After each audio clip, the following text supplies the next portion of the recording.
جی عثمان بھائی، تو چائے بڑی مزے کی ہے. ہم بات کر رہے تھے عثمان بھائی کہ چونکہ نظر نہیں آتے جی تو لوگ اس کو ڈینائی کرتے ہیں، کہتے ہیں جی کہ سائنس کے مطابق ان کا کوئی پروف نہیں ہے. اور ظاہر ہے کہ سائیکالوجی کی پراپر جو ایک فیلڈ ہے، سائیکولوجیکل ڈس آرڈرز کی جو بات کرتی ہے، اب نارمل سائیکالوجی، اس میں ظاہر ہے یہی کہا جاتا ہے کہ یہ سپرسٹیشن ہے. جی یہ اصل میں ذہنی امراض ہوتے ہیں، جیسے اسکیزوفرینیا ہے، اسی طرح bipolar mania disorder ہے، اسی طرح اور ڈس آرڈرز ہیں، obsessive compulsive ڈس آرڈر ہے. تو اس کو کس طرح سے ہم دیکھیں گے کہ ایک چیز نظر نہیں آتی، اس کا مطلب یہ ہے کہ ہم اس کو ڈینائی کر دیں، اس کا انکار کر دیں؟ دیکھیں محمد علی بھائی، اگر ہم اس چیز کی طرف آئیں کہ یہ چیز نظر نہیں آتی تو پھر تو اللہ رب العزت کی ذاتی طور پہ ہم نے تو نہیں دیکھا. ٹھیک، ہم نے فرشتوں کو بھی نہیں دیکھا، صحیح، ہم نے جنت کو بھی نہیں دیکھا، صحیح، ہم نے جہنم کو بھی نہیں دیکھا. بالکل ٹھیک. پھر ہمیں ان ساری چیزوں کا انکار کرنا پڑے گا. جو چیز نظر آئے گی وہ ہم مانیں گے، جو عقل تسلیم کرے گی وہ مان لیں گے. حضرت علی رضی اللہ تعالیٰ عنہ فرماتے ہیں نا کہ اگر جو دین جو ہے عقل اور رائے کا نام ہوتا صحیح، تو پھر موزوں کے اوپر، جرابوں کے اوپر مسا نہ ہوتا، نیچے ہوتا. ٹھیک، عقل تو کہتی ہے کہ پاؤں زمین کو لگتے ہیں. تو یعنی دین ہم کیا کرتے ہیں کہ اپنی عقل میں پورے دین کو لانا چاہتے ہیں. ہماری عقل چھوٹی ہے، دین زیادہ وسیع ہے. بالکل ٹھیک، بالکل. تو ہمیں اپنی عقل کو دین کے تابع کرنا ہوگا، نہ کہ دین کو اپنی عقل کے ہم تابع کریں. اگر ہم دین کو عقل کے تابع کرنے کی کوشش کریں گے تو ہم گمراہی کی طرف جائیں گے. بالکل ٹھیک، بالکل ٹھیک، زبردست. اور پھر ظاہر ہے کہ یہ ڈیبیٹ کھلے گی کہ اللہ بھی ہیں کہ نہیں، نعوذ باللہ، پھر جنت جہنم. حالانکہ دیکھیں فزکس اب یہ کہہ رہی ہے، جو فزکس کے ماننے والے ہیں وہ یہ بات تسلیم کر رہے ہیں کہ 3 سے زیادہ ڈائمینشنز ہیں، 11 ڈائمینشن، 10 ڈائمینشن ہیں. تو یہ بالکل اسی طرح عثمان بھائی جیسے کہ یہ ٹیبل ہے. اب ٹیبل پہ کپس پڑے ہوئے ہیں، ایک یہ کپ پڑا ہوا ہے، ایک یہ کپ پڑا ہوا ہے، یہ جو ہے وہ کیٹل پڑا ہوا ہے، اسی طرح باقی پلیٹس وغیرہ امیجن کریں پڑی ہوئی ہیں.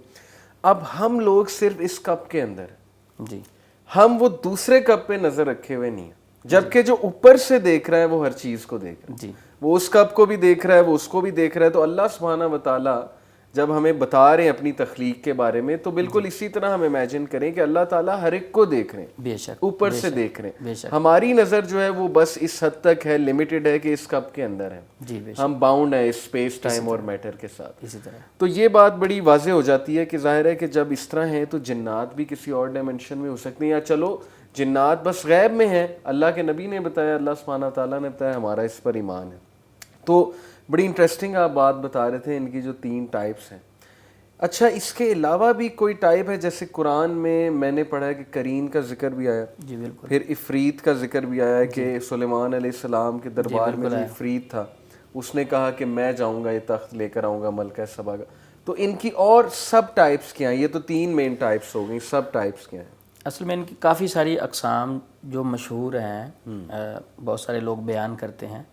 تو قرآن و سنہ میں اس کے علاوہ کچھ اقسام کا ذکر ہے، جن میں اگر ہم دیکھیں گے قرین ہے، ہمزاد جسے کہتے ہیں جو ہر بندے کے ساتھ ایک جن ہوتا ہے. اسی طرح والاحان ہے، حدیث میں ذکر ہے. غول ہے، اور اسی طرح خنزب ہے. بے شمار اس کی ٹائپس ہیں. تو مثلا اگر ہم دیکھتے ہیں والاحان، حدیث میں ذکر ہے کہ یہ وضو جب ہم کرتے ہیں تو اس میں یہ وسوسے ڈالتا ہے. تو یہ الگ بات ہے کہ یہ روایت ضعیف ہے، زبیر علی زئی رحمہ اللہ اسے ضعیف کہتے ہیں. تو یہ حدیث میں ذکر ہے، ضعیف حدیث میں. اسی طرح خنزب ہے، مسلم میں، مسند احمد میں یہ حدیث ملتی ہے کہ یہ خنزب جو ہے ہماری نماز اور قرات کے درمیان مختلف قسم کے وسوسے ڈالتا ہے. جب ہم نماز پڑھ رہے ہوتے ہیں، عثمان بن ابی العاص رضی اللہ تعالیٰ عنہ نے نبی صلی اللہ علیہ وسلم سے شکایت کی کہ جب میں نماز پڑھتا ہوں تو میرے قرات اور نماز کے درمیان کوئی چیز حائل ہو جاتی ہے، مجھے متذبذب کر دیتی ہے. تو آپ صلی اللہ علیہ وسلم نے فرمایا کہ یہ شیطان ہے اور اسے خنزب کہتے ہیں. تو جب بھی یہ نماز میں آپ کے آ کے آپ کو ڈسٹرب کرے تو اعوذ باللہ من الشیطان الرجیم پڑھیں اور بائیں کندھے پہ 3 مرتبہ تھوکیں. چاہے آپ کسی بھی پوزیشن میں ہو، تیا میں بھی ہو تو اعوذ باللہ پڑھ سکتے ہیں نماز میں. اب یہاں یہ سوال ہوتا ہے کہ آپ نے ایک بار اعوذ باللہ من الشیطان الرجیم پڑھ کے تھوکا، خیال تو پھر آ رہا ہے.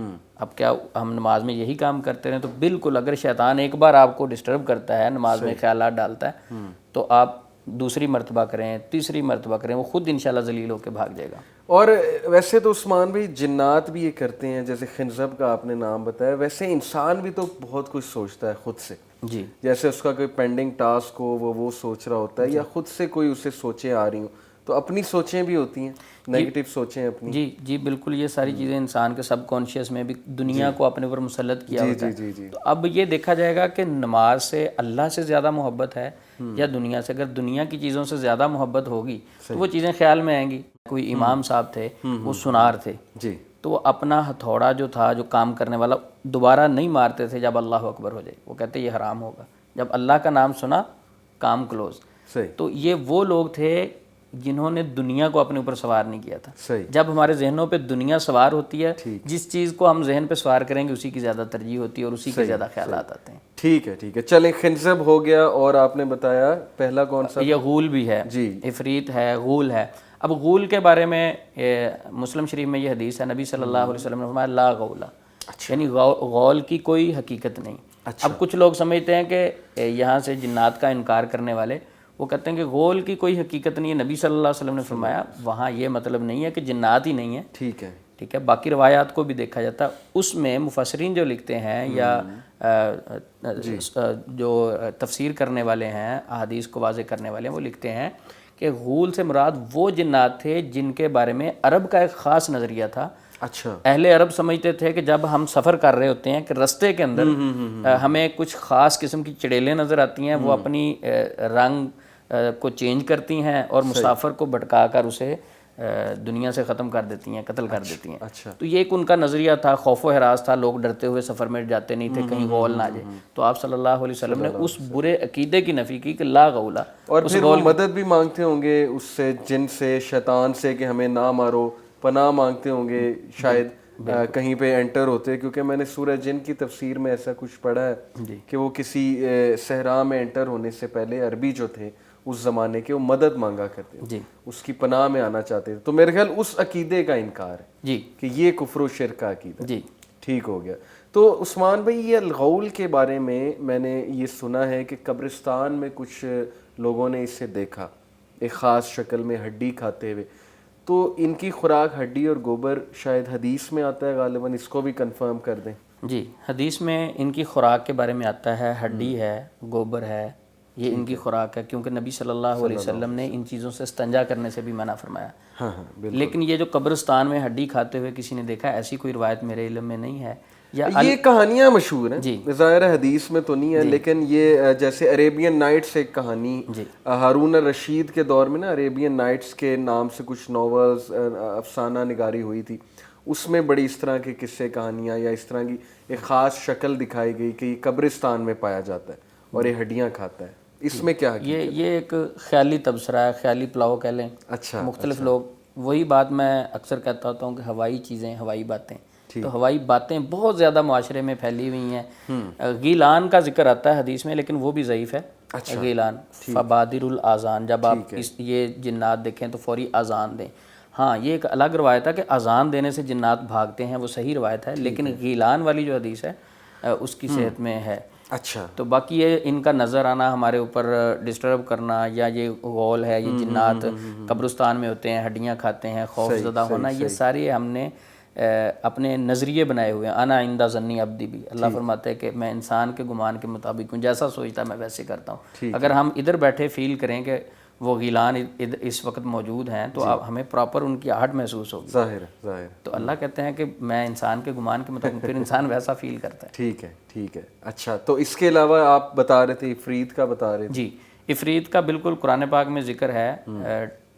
ملکہ بلقیس کا جو تخت منگوانا تھا حضرت سلیمان علیہ السلام نے, تو 1,500-2,000 کلومیٹر دور سے لے کے آنا تھا. صحیح. تو وہاں جب ذکر ہوا تو ایک عفریت جن نے کہا کہ میں مجلس برخاست ہونے سے پہلے وہ تخت لے آتا ہوں. ٹھیک ہے.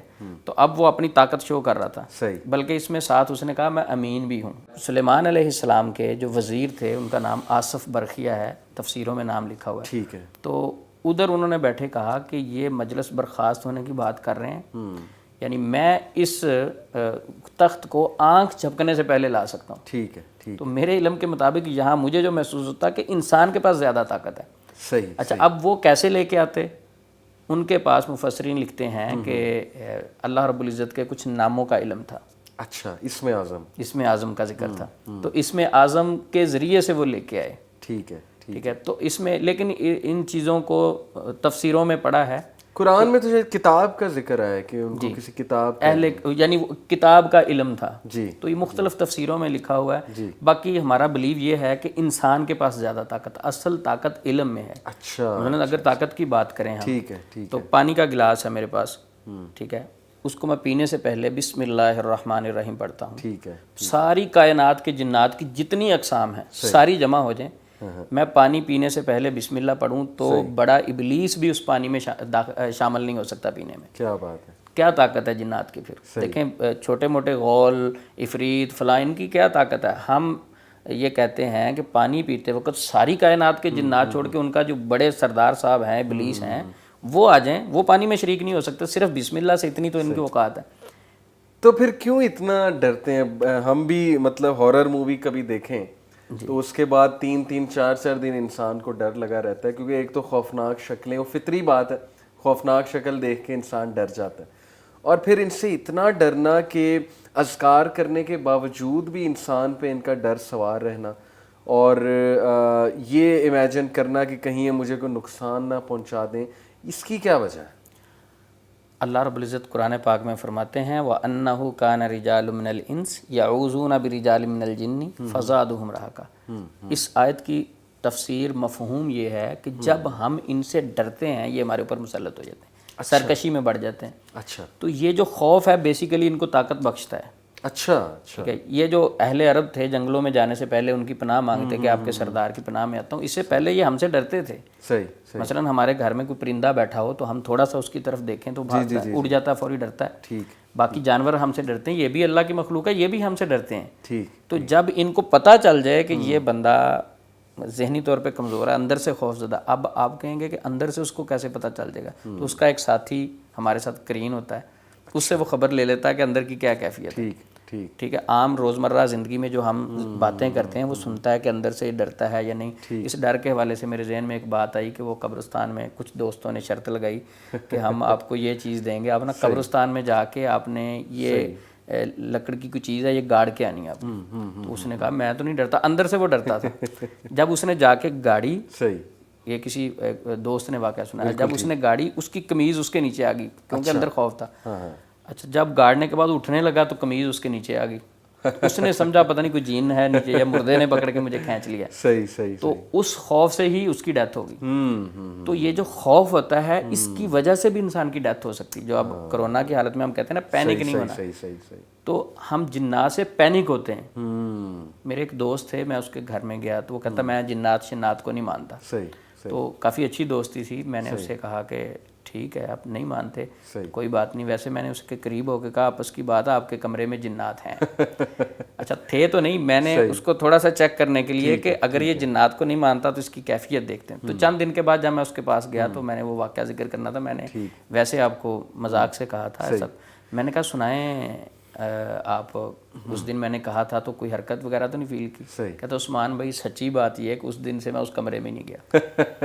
صحیح. تو یہ جو خوف ہے ہم خود محسوس کرتے ہیں. جنات کی کوئی اوقات نہیں ہے, ہمیں ڈسٹرب اتنا نہیں کر سکتے اگر ہم اللہ کے بندے بن جائیں. ٹھیک ہے. شیطان نے خود کہا تھا نا کہ اللہ کو جب وعدہ لیا تھا کہ میں تیرے بندوں کو گمراہ کروں گا, ان کے پیچھے چلوں گا, لیکن اللہ عبادہ کا منہم المخلصین, سوائے چند تیرے مخلص بندے جو ہیں ان کو نہیں میں کچھ کہہ سکتا. صحیح. اور اللہ نے بھی فرمایا تھا کہ جو میرے بندے ہیں اس پہ تیرا کوئی بس نہیں چلے گا. بالکل ٹھیک ہے. ہمیں اللہ کے بننا پڑے گا. جب ہم اللہ کے نہیں بنتے, ہمارے دل میں خالص اللہ کا ڈر نہیں ہوتا, تو پھر یہ جنات بہت طاقتور ہیں, پھر انسان کیڑی سے بھی ڈر جاتا ہے, پھر مکھی سے بھی ڈرے گا, پھر خوف سے اپنے پرچھاوے سے ڈرے. جیسے کالی بلی آگے سے گزر جائے تو بس وہ شارٹ, سارے عقیدے چینج ہو جاتے ہیں, ساری سوچیں چینج ہو جاتی ہیں. عثمان بھائی یہ آپ نے بتایا کہ جیسے جنات سے ڈر لگتا ہے, ہم بھی یونیورسٹی میں بڑی شرطیں لگاتے ہوتے تھے. جی.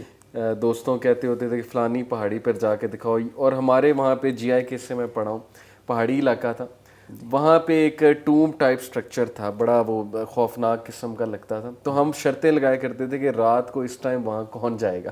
تو وہی آپ کے والی بات ہے کہ کچھ ہو یا نہ ہو, لیکن وہاں جاتے جاتے کچھ ایسا ہو جاتا تھا, کوئی ٹھوکر لگ جاتی تھی کوئی سپوز کوئی لومڑی آ جائے یا کوئی اور آ جائے تو بندہ سمجھتا تھا کہ لو جی یہ جنات آ گئے یا وہ اٹیک کرنے والے ہیں. تو آپ کی بات ٹھیک ہے کہ ذہنی بھی ہوتا ہے بہت زیادہ.